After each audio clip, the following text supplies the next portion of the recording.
And then he was like, let's check this, maybe this will help us. So what's on your mind? I was still thinking. Yeah, I'm still thinking. Not just kind of, it is. It used to happen in school days.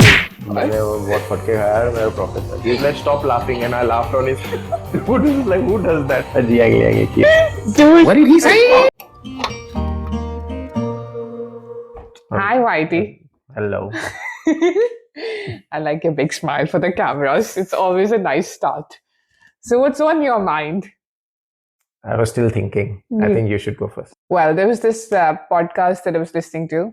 And I should say I was watching the trailer of that past podcast, Diary of a CEO. Every time you're watching something. Good, no? Okay. It's if anyone is watching us, then it's a good example. Please watch us too, because we watch stuff too.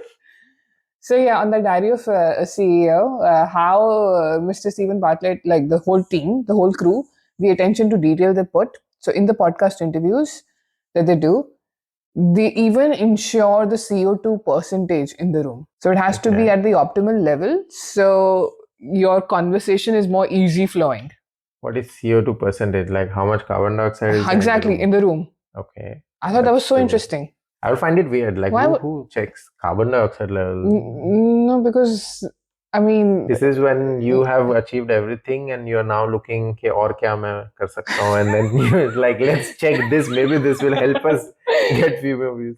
No, it's not about viewership. I know, I'm just saying it will make it better, and that's why you for get improving Kaizen, 1% improvement on every aspect. Continuous improvement, Kaizen principle, but also जो तुम्हारा the guest है, they're like the conversations are easy flowing, they don't feel stressed. Like you know how in office meetings when it's very stuffy, people start to doze off, they're not really there. Okay. So it's that feeling of freshness. Maybe for the guest. In that sense. Okay. I was thinking something else. No.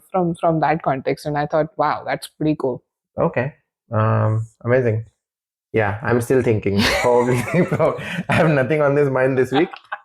Maybe we can just directly deep dive into what's on our mind. Yeah, what we want to talk to our viewers about. Yeah. Sure, let's go to that. So on 25th of Jan 2025, the world witnessed a shock. They didn't really see that coming. A lesser known Chinese company called DeepSeek silently announced its AI model. And with that, NVIDIA lost $600 billion of its market cap in a single day. US tech stocks went plummeting. Yeah. About $1 trillion of the market cap of tech stocks got wiped out. And as if that wasn't enough, DeepSeek became the most downloaded app on Apple's App Store. Yeah. So why does DeepSeek deserve your attention? And why did it rattle the tech industry the way it did? And what does it mean for the future of AI? Yeah. So welcome guys. Welcome to our podcast again. And we are going to discuss about DeepSeek today. As Priyanka told us, we are going to do a deep dive into a few of the main aspects you might have heard, might not have heard about DeepSeek. But stay till the end, because we are going to also delve into a few of the controversies that probably people have not heard about it. Let's start with the basics, right? So again, going back to the foundation and everything of the company. So DeepSeek was founded in December 23 by Liang Wenfeng. So Liang is not a regular Silicon Valley genius, right? He's not even an engineer who has dropped out from MIT.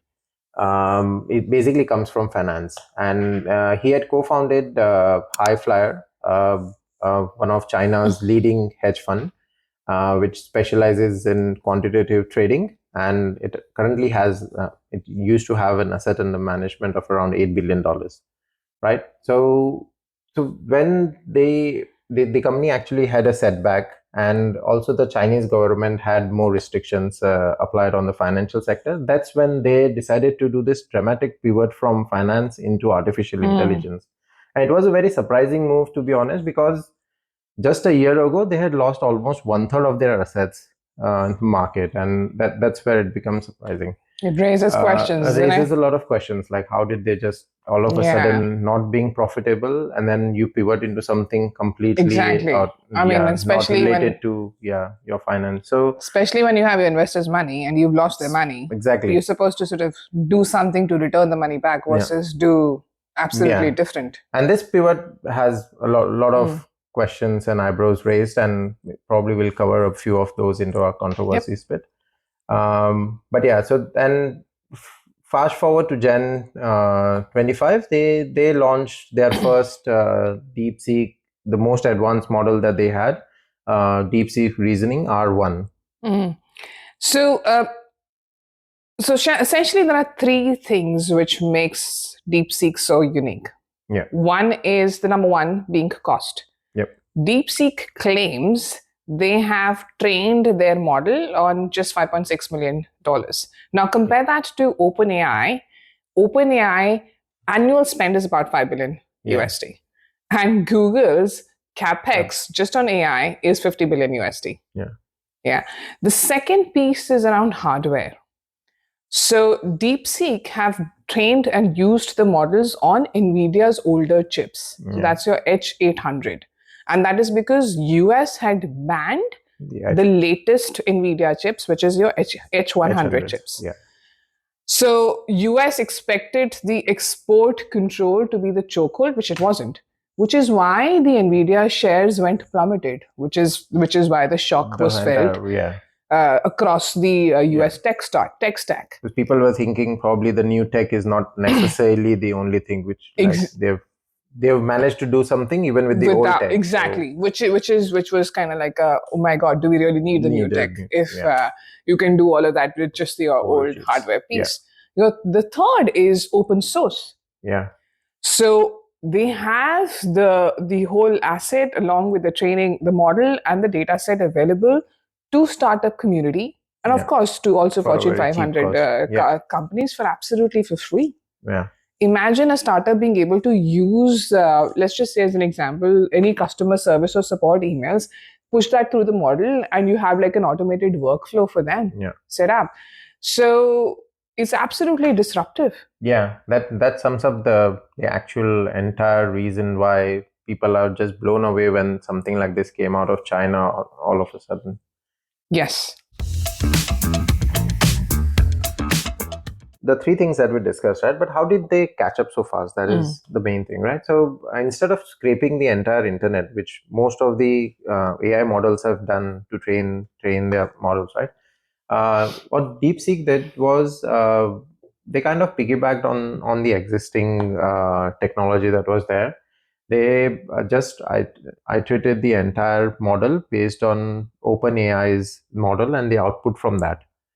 Instead of going, so that actually kind of was a shortcut that they implemented, and that also became one of the controversies of the market. And basically this method is called a student and a teacher model, and it's called distillation in a tech terms. And apart from this, what they also did was they did not reinvent the entire wheel on how they wanted to train the model. They adopted something called mixture of experts architecture. And that, how does that work? So a mixture of experts is basically, so say for example, you want to train a model on a particular topic, right? So instead of using the entire resources and the entire model to like find out what is the best answer. So say for example, there are experts of, like if we talk in terms of subjects, there's an expert of history, there's an expert of mathematics, there's an expert of science, right? And if the model is actually learning about history, so it will not use the entire resources to find the answer for that particular thing. It will just go to the experts of history, and they will find the answers from them. That way, they are using only a limited section of the model, and it makes it much more faster and cheaper to actually process. And that's what made it much more faster to even train the model and the learning aspect of it. So that's how the linkage of how they were able to launch so quickly. And at the cost that they could train. Or they claim to train. And so that's basically why this is become such a big deal for everyone as well, right? they basically did not re-innovate anything. They basically piggybacked on the existing tech. They just undercut all the other competition, and they just swooped in while everyone else were thinking that China is nowhere in the picture currently. So putting geopolitics aside for a second, how good is DeepSeek really when you compare it to other AI models on the street?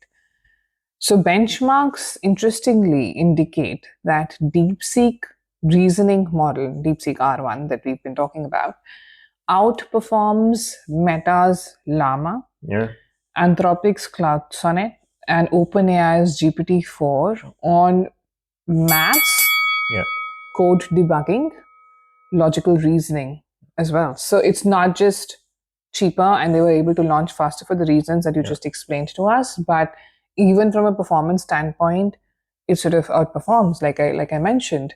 And that sort of raises a question as to what remains there for the moat for OpenAI. They just recently raised about $6 billion USD from the investors, and they've not been profitable. I mean, surely you can talk about Google and Amazon are also spending a lot on AI, but they've got their ad revenue and the cloud revenue to give it back to their shareholders. But here you have a Chinese startup company who claims they've trained a model in just 5.6 million. And you would think then what does it mean for the likes of OpenAI's? Let's get to the interesting bit. Controversies. Right? So in China, no major tech firms operate independently of the state, right? So by law, their Communist Party units are there in the organizations, and definitely they influence the decisions.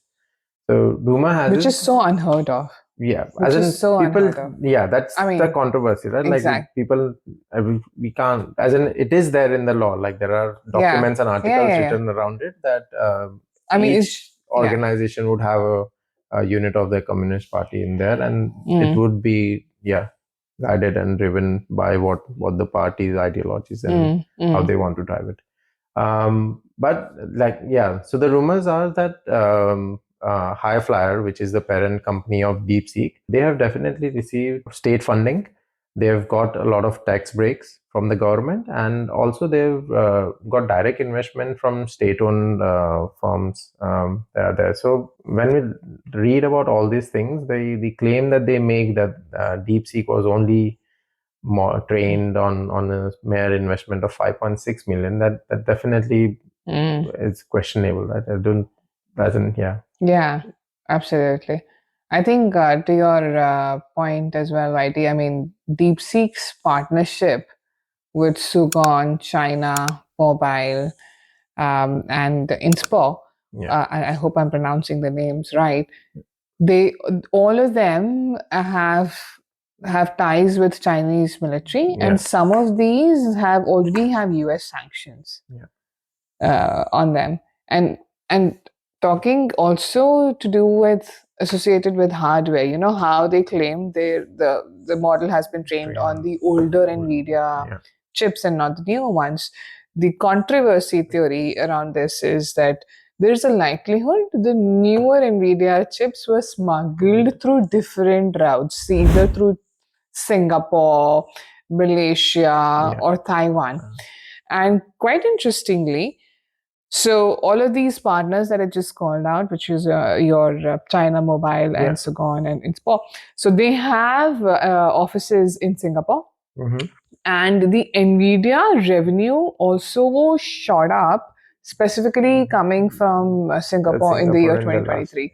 So there are points that kind of corroborate the conspiracy theory as well.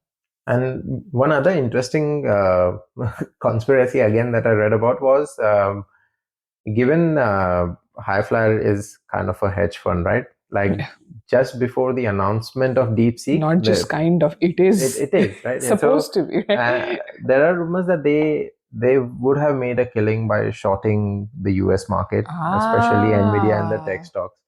given the way that they were presenting how they trained the model with the older chips and everything, they definitely would have known that the markets would tank and they could have made a killing around it. Oh, for sure. So that's one of that must have been a nice way to pay back the investors. Yeah, very easy. Make that 1/3 of the AUM back in just 1 year. Yeah. Good one. Yeah, and obviously, as one can imagine, the implications of these controversies are going to be data and trust, really, right? Yeah. So on the data aspect, there is a spy agency in South Korea, which is calling out in the open as to the data collected by DeepSeek is excessive. Yeah. And also in terms of how much can you trust the model, right? So like we know that the model definitely screens few of the answers, right? So if you ask anything which is sensitive to the government and stuff, it just ask you to talk about something else. So just to give an example, if you ask them about Tiananmen Square, what happened there or something, it will say, "Oh, let's talk about something else." So we know that the output, we know that the output is definitely controlled, and this is where it becomes more interesting, right? Where if the model's output is kind of governed and trained in a way that how it would represent any information that it needs to pass through, rather than actual facts and stuff that is going on through the scraping the actual internet, then how much can you trust this going forward? And if one of these models become like the most used ones, right, then they can completely change the narrative of few of the things and in the world and globally. Yeah, especially given it's free for your startup community, right? Like, and they're very price sensitive. Yeah. And where the narrative is going to be completely agenda driven, what are the implications of that could be is I mean, it's not going to be positive, surely. So why does DeepSeek need your attention? It's not just an app. It's not just a competition to ChatGPT-4. It's a product of China's security state. It's a strategic blend of technology, politics, and economy. It has challenged the dominance of US technology. Yeah. And the other thing that it shows is that China is no longer like decades behind what people were thinking about. Like, in fact, they have caught up just within 6 months. So the AI race, it's not only going to be about which is the smartest model, but it's also going to be about who controls the infrastructure, who has the hold on the data, and who can have a control over the future narrative of how. So look forward to what DeepSeek has to give you going forward. Keep an eye on it, and that's it. Yeah, if you like what we've delivered, do like this video, share with your friends, leave comments, and stay tuned. We'll have lot many business models to share with you. If you want us to double click on anything, please put that in comments too. Yeah. Cool. Thank you. Ciao. AI model. And with that, Nvidia lost 600 billion USD of its market cap on the same day. US tech. Cool. Chalo. Cameras are always rolling. Yes. But I was fine this time. I know. Okay. We are at You okay? Yeah. You? No, I'm okay. Yeah. Return water. This is empty. Return water. $1 trillion of market. Yeah. Yes, man. So what is DeepSeek? Let's start from the basics. So DeepSeek was founded in Jan 23 by Liang Zhenfeng. Zhenfeng, dude. Yes. Wait. It's alright. It's okay. Let's start with the basics. Liang Wenfeng. Wenfeng. Yeah. Wenfeng. Yeah. Not fan. Not Feng. No, it's not. I don't have to check, right? December 20. Yeah. So let's go back to the basics.